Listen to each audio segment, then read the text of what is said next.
Selamat sejahtera semua.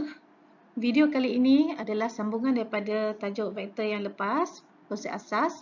Kali ini kita bincangkan tentang penambahan dan penolakan vektor. Vektor paduan adalah sebenarnya hasil tambahan antara dua vektor. Okey, kita ada gabungan.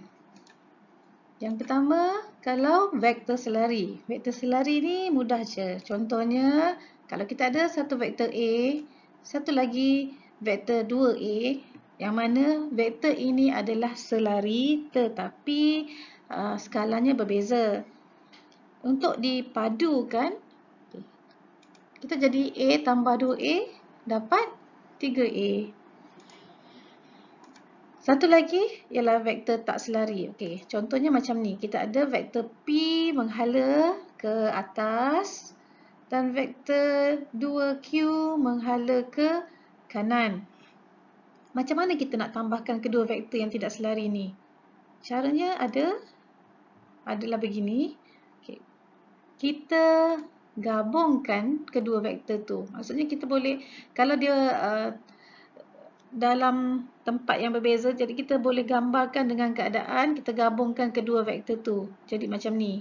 Okay, bermula daripada vektor P tu, okay, dan berakhir dengan 2Q. Okay, kat mana tempat bermulanya? Okay, di situ. Bermula daripada P, pangkal P tu.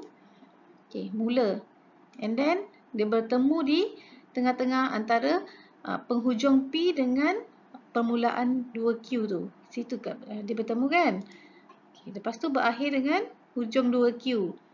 Jadi permulaan P dengan pengakhiran 2Q itulah vektor paduan tu. Yang cikgu colourkan warna merah tu, arah tersebut. Jadi apakah nama ataupun hasil vektor paduan tersebut? Okey, berakhir kat situ P tambah 2Q. Okey. Dia mesti bertemu tu dalam arah yang sekata. Ini kita panggil hukum segitiga sebab dia membentuk segitiga, nampak kan? Satu cara lagi, katakan diberi macam ni. Vektor P dengan 2Q tu dia bermula daripada tempat yang sama. Jadi macam mana kita nak kira? Sebab kita tak ada macam mana nak gabungkan dia tu kan? Dia mula dekat situ. Kedua-dua pun bermula di situ. Jadi, apa yang kita buat ialah kita lukis vektor sama 2Q dekat penghujung P. Jadi, bila kita ada vektor sama macam tu, okay, kita boleh jadikan dia macam yang hukum segitiga tadi, betul? Okay, jadi, dia akan menghasilkan P tambah 2Q.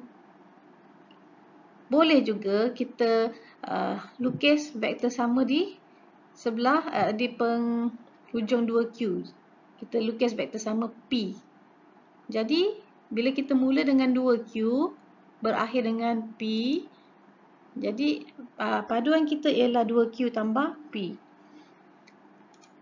Kalau macam ni, kita panggil hukum segi empat selari.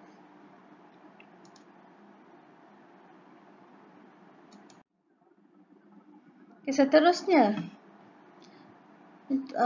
kita dah belajar hukum segitiga dengan hukum segi empat selari tadi kan, untuk vektor tak selari ni. Hukum poligon pula. Katakan kita ada beberapa vektor dengan pelbagai arah. Contoh ada A, B dia turun pula. Okay? Jadi bila A dengan B tu bergabung macam tu, ingat bermula daripada A berakhir dengan hujung B. Jadi A tambah B. Lepas tu daripada hujung B tu keluar pula C. Okay. Apakah vektor paduan tersebut? Kita boleh jadikan ni macam ni. A tambah B, dia bertemu di sini kan. Okey, jadi lepas tu tambah dengan C. Itu dia, A tambah B tambah C. Ataupun boleh gunakan jalan panjang ni. A tambah B tambah C. Jadi vektor paduan kita ialah A tambah B tambah C. Faham ya? Seterusnya, kalau ada keluar lagi D, kita boleh jadi A tambah B tambah C tambah D. Untuk vektor mana? Tu dia. A tambah B tambah C tambah D. Bermula daripada A berakhir dengan D. Okey, boleh faham ya? Ini kita panggil hukum poligon. Bermaksud kalau berapa banyak vektor pun kita ada cara untuk kita padukan dia. Okey, boleh faham ya? Hukum poligon ni sebenarnya hanya memperluaskan hukum segitiga. Okay. Seterusnya penolakan vektor. A tolak B sama dengan A tambah negatif B. Ia sebenarnya adalah vektor paduan juga tapi melibatkan vektor yang berlainan arah, yang songsang arah. Sebab itu kita jadikan negatif B. Kita dah belajar vektor songsang, betul? Okay. Untuk penolakan vektor yang menggunakan hukum segitiga, contohnya macam ni. Kita ada A menghala ke atas, and then kita ada B yang menghala ke bawah, ke kanan lah, ke kanan bawah. Macam tu. Tapi permulaan kedua-dua vektor tu bertemu dekat tengah-tengah tu. Jadi macam mana kita nak kira vektor paduan? Sebab kalau vektor paduan dia mesti bertemu di tengah, betul? Tapi sekarang ni dia bermula di tengah-tengah macam ni. Sini. Sepatutnya nak jadikan vektor paduan, dia akan bertemu di tengah-tengah ni. Tapi sekarang ni dia berpecah. Ini berakhir ke sini, yang ni berakhir ke sini. Jadi tak bertemu. Untuk menemukan dia, caranya ialah kita songsangkan A. So, A bila kita songsangkan dia akan jadi negatif A. Dan dia akan bertemu dekat anak panah yang ni tadi. Sinilah dia bertemu. Okay. Mula di sini, bertemu di tengah-tengah dan berakhir di sini. Okay. Apa hasilnya?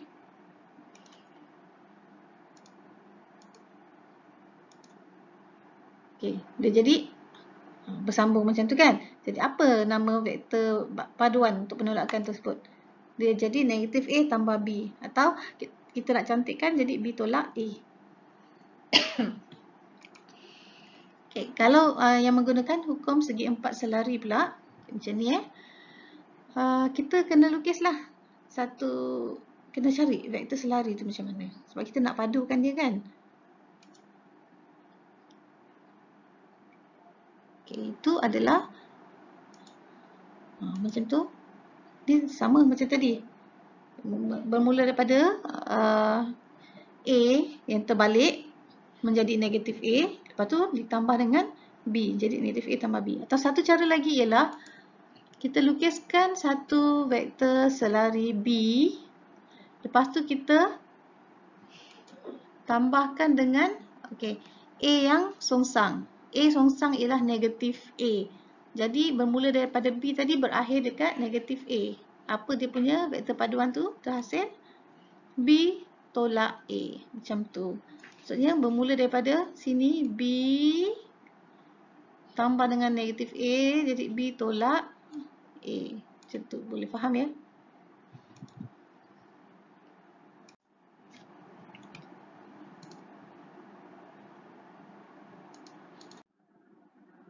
Okay, ini adalah contoh soalan yang melibatkan vektor paduan.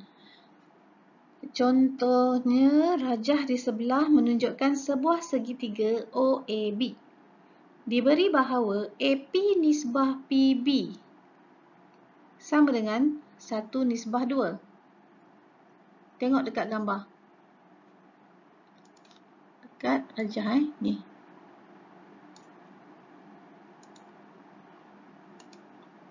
Satu nisbah 2. So kita letak nisbah dia tu. 1 dengan 2. OR nisbah OB. Mana OR? Nampak OR? Nisbah OB ialah 2 nisbah 3. Nampak cikgu tulis? 2, 1. Kenapa 2, 1? Sebab OR ialah 2. OR ialah 2. OB ialah 3. OB ni 3. Maksudnya daripada O ke B ialah 3.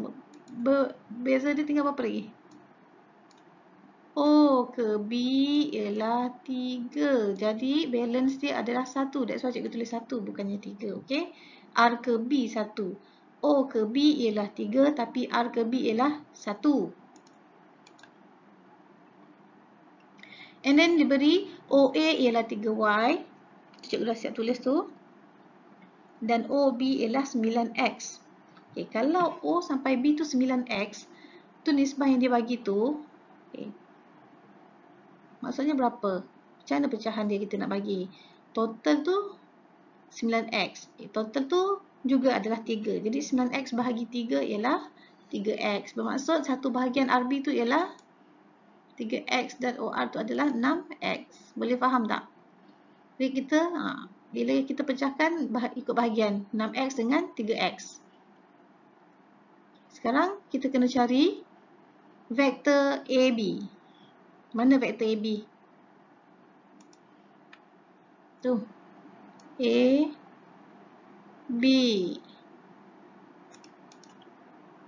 Okay. Vektor AB adalah paduan daripada, ingat, kita mula dekat A, berakhir dekat B.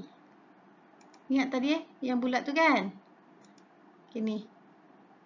Bermula daripada A tu jalan dia ialah pergi ke O. Bertemu di O and then berakhir dekat B. Jadi kita punya vektor paduan ialah AB. Faham? Jadi AB adalah sebenarnya hasil paduan AO tambah OB. Bila kita dah gabungkan dia tu, O dengan O tu akan tak disebut. Kita akan sebut jadi AB saja. O tu mesti bertemu kat situ. Kalau tak bertemu, jadi macam kita tak boleh jadikan dia paduan. Okay? AO ialah negatif 3Y. Ni mesti dah faham. Sebab yang dia bagi ialah OA sama dengan 3Y. Kita tulis AO. Maksudnya songsang. Jadi negatif 3Y. OB kita ialah 9X tadi kan. Jadi tambahlah dengan 9X. Faham? Seterusnya cari PB. PB. Tengok tu. Ni P. Pergi ke B. PB ialah dua bahagian. Ni dua ni. Dua bahagian daripada keseluruhan ni adalah 3 bahagian kan. Jadi 2/3. 2/3 apa? A, B. Jadi PB adalah 2/3 AB. Jadi seterusnya masukkan nilai AB tadi 2/3. Permudahkan, maka kita dapat PB ialah negatif 2Y tambah 6X. Okay. Soalan C, kita cari OP. Nampak tak OP kat mana? Kita ambil wakala hijau. OP. OP mesti mula daripada O. Betul tak? Dan berakhir dengan P. Tu kita tulis. Cikgu dah tulis tu. Bermula pada O, berakhir dengan P. Tapi kat tengah-tengah dia apa? OB tambah BP. So B akan terhapus meninggalkan O dengan P saja. So OB apa? OB, cari OB. OB ialah 9X. Betul tak? Ni pun kita dah tulis. Ni, OB ialah 9X. BP, ni. Ni BP. Okay, BP. Soalan B, kita dah cari PB. Jadi BP ni adalah terbalik daripada PB. So songsang lah. Songsang BP. Songsang PB. Jadi bila kita tulis balik sama dengan OB tolak PB. Jawapannya OB ialah 9X. Negatif PB ialah negatif. Masukkan nilai PB tadi. Lepas tu permudahkan menghasilkan apa? 3X tambah 2Y. Okey. Seterusnya D.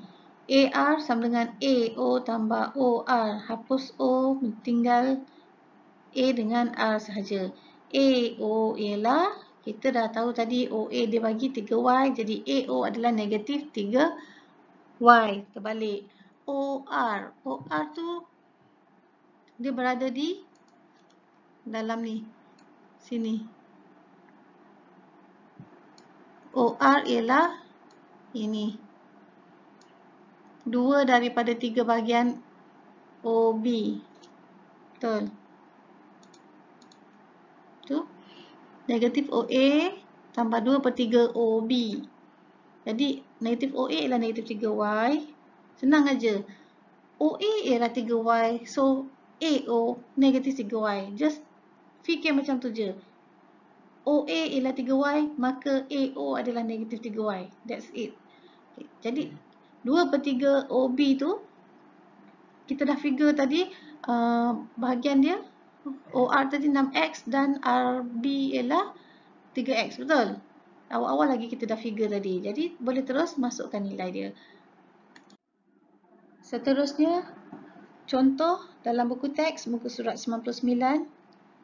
Latihan formatif 4.2. Kita buat latihan nombor 4 ya. Okey, tengok rajah. Rajah di sebelah menunjukkan sebuah segitiga OPQ. Okey, nampak tak O? Nampak tak P? Nampak tak Q? Okey, OPQ dia membentuk segitiga. N terletak pada garis lurus OP. Okey, nampak tak N? Okay. Dan M ialah titik tengah bagi OQ. Nampak tak M? Okey. M adalah titik tengah bagi OQ. Maksudnya O pergi M adalah sama besar dengan M pada Q. Diberi ON nisbah. NP ialah 1 nisbah 2. ON adalah 1, NP ialah 2. Letakkan tempat tu. Okay. And then, dia bagi lagi ON ialah Y. Maksudnya, letaklah ON tu Y. Maka, NP mestilah 2Y sebab nisbahnya 1 nisbah 2. Dan OQ ialah 2X. O pergi Q 2X. Jadi, O pergi M adalah sama besar dengan MQ. Maka, kedua-duanya bahagian ialah X dengan X. Okay. Soalan dia, ungkapkan PM dan NQ dalam sebutan X dan Y. Mari kita cari PM. PM mesti bermula daripada P dan berakhir dengan M. Okay, pergi ke mana P tu? PM ialah P pergi O, and then tambah dengan O pergi M. Kita ada PO ke? Kita tak ada PO. Kita ada OP. Jadi, kita nak dapatkan PO, terbalikkan OP. OP kita 3Y, maka PO ialah betul. Negatif 3Y. Senang aja. OM kita memang X. Jadi, negatif 3Y tambah X. Nak cantikkan, letak X kat depan. Sebaiknya letak X dulu, sebutan X dulu dan sebutan Y. Seterusnya cari NQ. NQ bermula daripada N, berakhir dengan Q. Bertemu di O. Tengok semula gambar.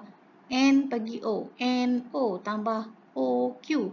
Jadi NQ. NO apa? Kita tak ada NO, kita ada ON. Jadi kalau NO, songsangkan dia. Negatif ON. Okay. Tambah 2X sebab OQ ialah 2X. ON ialah Y, that means NO negatif Y. Tambah 2X. Faham ya? Okay, bagus. Tu kita cikgu susun lah. Jawapan yang tadi pun dah betul dah sebenarnya. Tapi sebaiknya letaklah X tu. Kita dah belajar dulu. Mestilah X tu datang dulu daripada Y. Okay, B. Jika PM bersilang dengan NQ pada R, NR sama dengan HNQ dan PR sama dengan KPM, dengan H dan K adalah pemalar. Cari nilai H dan nilai K. Okay, kita gunakan maklumat yang dia bagi mula-mula tu. NR sama dengan HNQ. Tulis siap-siap. NR sama dengan HNQ. Kita bila jawab soalan-soalan vektor macam ni, kita tengok balik ada tak kita dah jawab benda-benda yang sama. Ni sebenarnya NQ ni kita dah jawab. Kan? Okay, jadi kita boleh masuk je ni. Ini kita punya NQ. Masuk je kat sana. NR ialah H, NQ masukkan. Lepas tu kembangkan. Maksudnya dia jadi 2HX tolak HY. Macam tu. Faham eh? Okay, seterusnya dia bagi lagi maklumat PR sama dengan KPM. Ni. Yang kedua PR sama dengan KPM. Tulis dulu. Kemudian tengok kita dah ada tak cari PR ke PM ke sebelum ni? Ni. Dah ada. PM kita. Okay, PM kita ialah masukkan kat dalam PR tu. KPM. Kembangkan jadi KX tolak KY. Okay. Sebenarnya apa guna dia buat ni? Dua-dua ni ada sebutan H lah, ada sebutan K lah. Okay. Sebenarnya dia nak suruh kita cari kena bandingkan lah. Kita dah ada NR, kita ada PR. Tapi macam mana kita nak bandingkan H dengan K tu? Jadi kerja kita sekarang ni kita fikirkan. Kita cuba gunakan PR tersebut untuk mencari NR satu lagi. Maksudnya dalam jalan yang lain pula. Contohnya, tadi kita gunakan NR tu. Ni kan? Guna color. NR ini digunakan jalan yang ni. NR adalah H and Q. Okay. Kita guna jalan yang ni. Okay, jalan satu lagi dia gunakan PM punya jalan. NP tambah PR. NP tambah PR. Jalan lain pula dia guna. Tapi dia akan menghasilkan NR juga. So dia pergi NP dulu. Lepas tu dia pergi PR. Faham? Okay. Kat sini kita dapat NP kita ialah 2Y. And then PR tu yang kita cari tadi. Ni. Masukkan.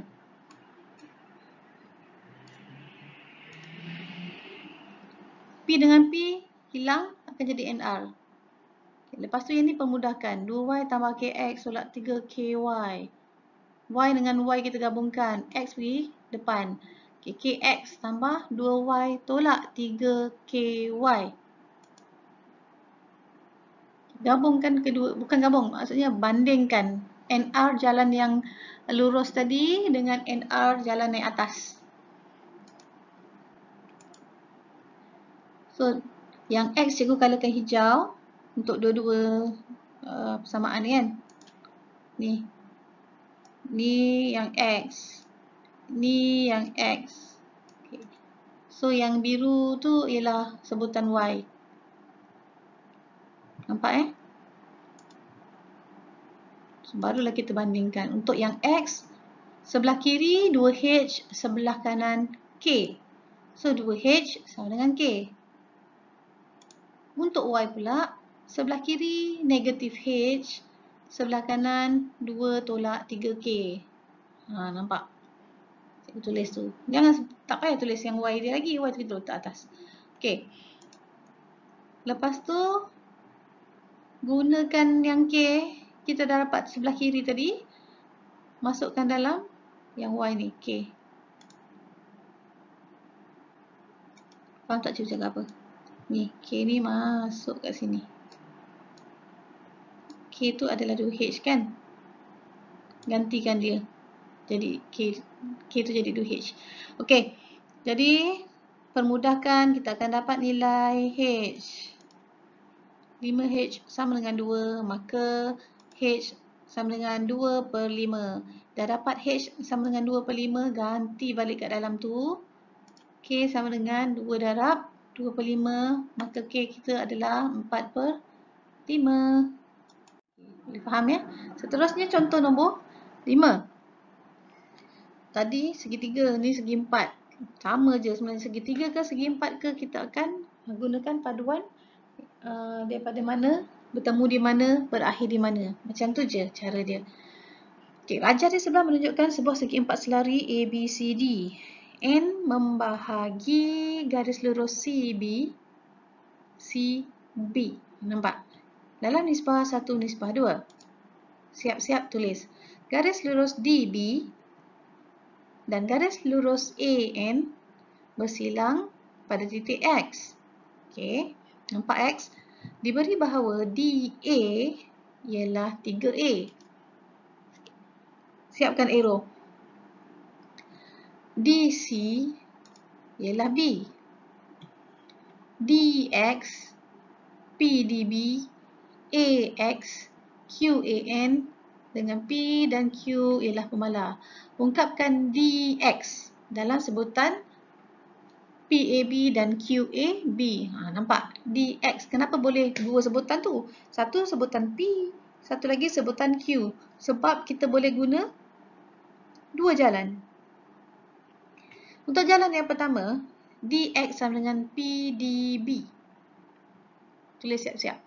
Maksudnya kita kena cari DB dulu. DB tu macam mana nak dapatkan? Tu, DB ialah DA tambah AB. Maksudnya dia bertemu dekat A. A dah tak sebut. Bermula dekat D, berakhir di B. DA kita diberi 3A dan AB kita ialah B. Mana ada? Tu dia. Nampak tak? AB cikgu tadi. Tadi yang dia bagi ialah DC. Betul tak? Ni. DC. Di sini. DC dia bagi B. So, kat sini B. AB ialah vektor serupa. Ni. Selari. Dengan DC. Jadi, dia punya vektor adalah sama lah. Vektor sama. AB dengan DC adalah vektor sama. Sebab itulah AB kita B. Then, buka. 3P A tambah PB. Itulah DX kita untuk jalan yang pertama. Jalan yang melalui yang ada Q. DX sama dengan DA tambah AX. Nampak tak? DA tambah AX. DA ialah 3A. AX pula. AX diberi dekat sini kita tak ada sebenarnya. Tapi dekat sini dia bagi AX ialah QAN. AN kita boleh cari tak?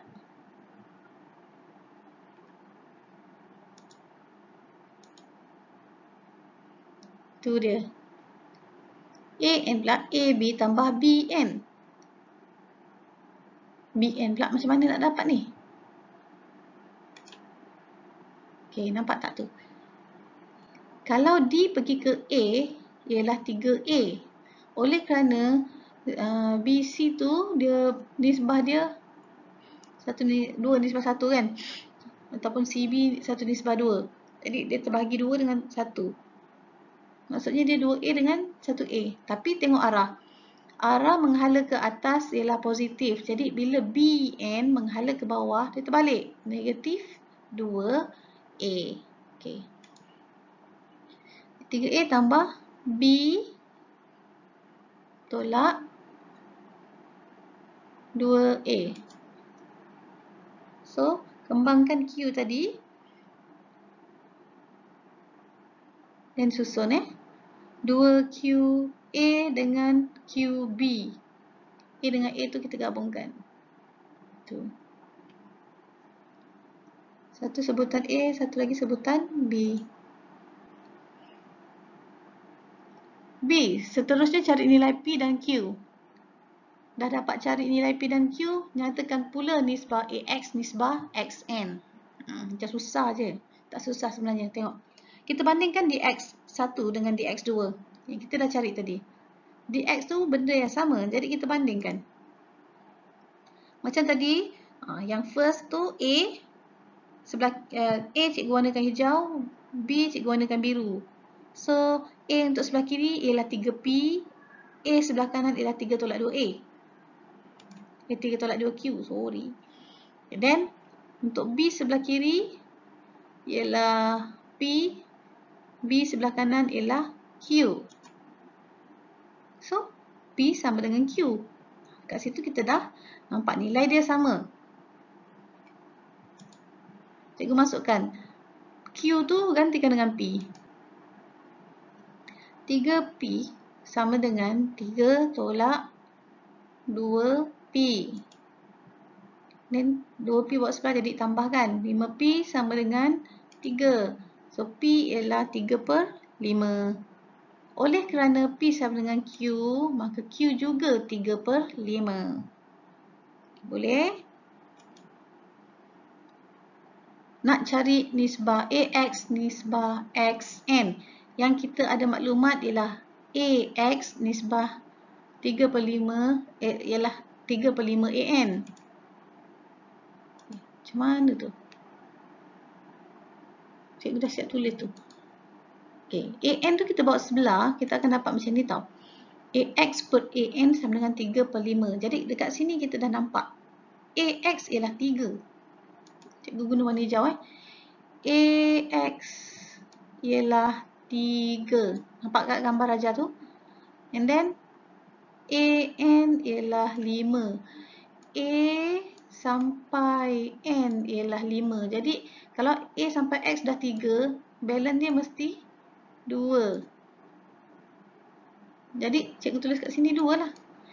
X sampai N ialah 2, A sampai X ialah 3. Boleh faham?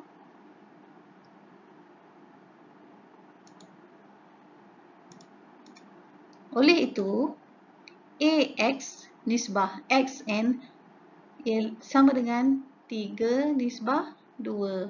AX 3, XN 2. Okey? Boleh faham?